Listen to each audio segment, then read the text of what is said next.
ಅಲ್ಲಾಹನು ಒಬ್ಬ ವ್ಯಕ್ತಿಯನ್ನು ಇಷ್ಟಪಟ್ಟರೆ ಆ ವ್ಯಕ್ತಿಗೆ ನೀಡುವಂತಹ ಅತೀ ದೊಡ್ಡ ಅನುಗ್ರಹ ಯಾವುದು ಗೊತ್ತಾ?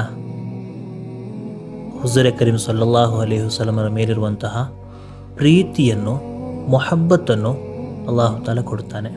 ಹುಜೂರ್ ಕರೀಂ ಸಲ್ಲಲ್ಲಾಹು ಅಲೈಹಿ ವಸಲ್ಲಮರ ಮೇಲೆ ಮೊಹಬ್ಬತ್ ಇರುವಂತಹ ಒಬ್ಬ ವ್ಯಕ್ತಿಯಿಂದ ಹರಾಮ್ಗಳು ಸಂಭವಿಸುವುದಿಲ್ಲ. ಆತ ಯಾವುದೇ ಹರಾಮ್ ಬಂದರೂ ಕೂಡ ಅದರಿಂದ ರಕ್ಷೆ ಹೊಂದಿ ಜೀವನ ಮಾಡ್ತಾನೆ. ತನ್ನ ಸುತ್ತಮುತ್ತಲು ಏನೇ ಹರಾಮ್ಗಳು ನಡೆದರೂ ಕೂಡ ಅದು ತನ್ನ ಮೇಲೆ ಎಷ್ಟೇ ಪ್ರಭಾವ ಬೀರಲಿಕ್ಕೆ ಪ್ರಯತ್ನ ಪಟ್ಟರೂ ಕೂಡ ಆ ವ್ಯಕ್ತಿ ಆ ಹರಾಮ್ ನಡೆಗೆ ಸುಳಿಯೋದಿಲ್ಲ, ದೂರ ಆಗಿ ಜೀವನ ಮಾಡ್ತಾನೆ. ಇದೇ ವಿರುದ್ಧವಾಗಿ ಒಬ್ಬ ವ್ಯಕ್ತಿ ತಪ್ಪುಗಳನ್ನು ಮಾಡ್ತಾ ಹೋದರೆ, ಹರಾಮ್ಗಳನ್ನು ಮಾಡ್ತಾ ಹೋದರೆ ಆತನ ಮನಸ್ಸಿನಿಂದ ಹುಜೂರ್ ಕರೀಂ ಸಲ್ಲಲ್ಲಾಹು ಅಲೈಹಿ ವಸಲ್ಲಮರ ಮೇಲಿರುವಂತಹ ಮೊಹಬ್ಬತ್ತನ್ನು ಅಲ್ಲಾಹನು ತೆಗೀತಾ ಬರ್ತಾನೆ. ಹರಾಮ್ಗಳು ಬಂದಷ್ಟು ಮೊಹಬ್ಬತ್ ಕಡಿಮೆ ಆಗ್ತಾ ಹೋಗುತ್ತೆ.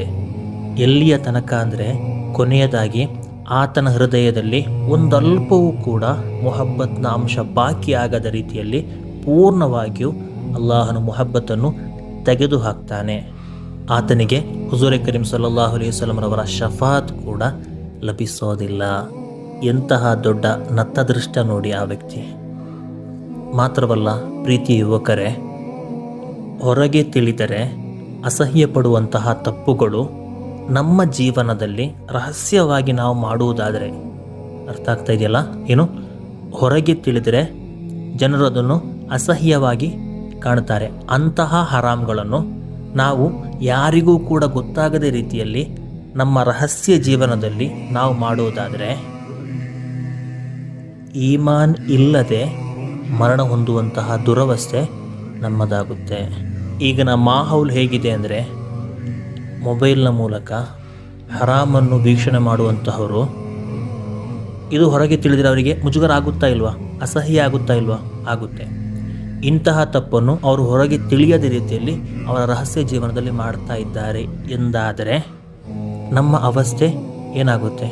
ಮರಣ ಹೊಂದುವಾಗ ಈಮಾನ್ ನಷ್ಟ ಹೊಂದಿ ಮರಣ ಹೊಂದುವಂತಹ ಭಯಾನಕ ಅವಸ್ಥೆಗೆ ನಾವು ತಲುಪ್ತೇವೆ. ಈಮಾನ್ ನಷ್ಟ ಹೊಂದಿ ಮರಣ ಹೊಂದಿದರೆ ಏನಾಗುತ್ತೆ ಅಂದರೆ, ಶಾಶ್ವತವಾದಂತಹ ನರಕ ನಮಗೆ ಕಟ್ಟಿಟ್ಟ ಬುದ್ಧಿ.